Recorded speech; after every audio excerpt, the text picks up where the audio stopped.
Hi friends, video எதை பற்றி பார்த்தீங்கன்னா, இங்கே வீட்டில் வந்து ஃப்ரிட்ஜு ரிப்பேர் ஆயிடுச்சு. ஸோ ஆர்டர் போட்டிருக்கோம். அது வர்றதுக்கு இன்னும் 2-3 நாள் ஆகும். அது வரைக்கும் வந்து இந்த பால் மாவு வந்து எப்படி ப்ரிசர்வ் பண்ணுறது காட்டலான்னு தான் நான் மெயினாக போட்டேன்.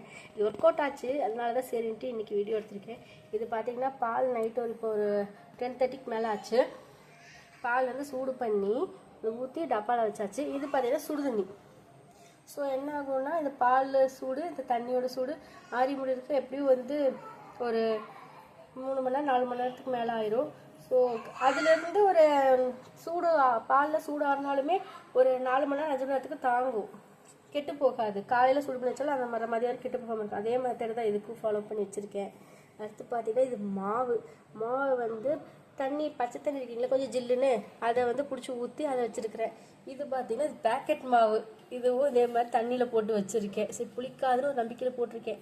அடுத்து இது பாருங்க கொத்தமல்லி. இது நேற்று வச்சது, நேற்று ஜெப்டோவில் ஆர்டர் போட்டு வாங்கிட்டு வந்து வச்சேன். பார்த்தீங்கன்னா தண்ணி ஊற்றி வச்சா வாடாதுன்னு யூடியூப்பில் தான் பார்த்தேன். எனக்கு நம்பிக்கை இல்லை. சரி வச்சு பார்ப்போன்னு காம்பை கட் பண்ணிவிட்டு வச்சு பார்த்தேன், இன்னும் வாடாமல் இருக்குது, சூப்பராக இருக்குது.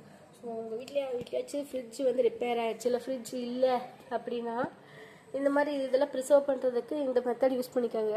பிடிச்சிருந்தா லைக் பண்ணுங்கள். ஓகேவா ஃப்ரெண்ட்ஸ்? ஓகே, பாய்.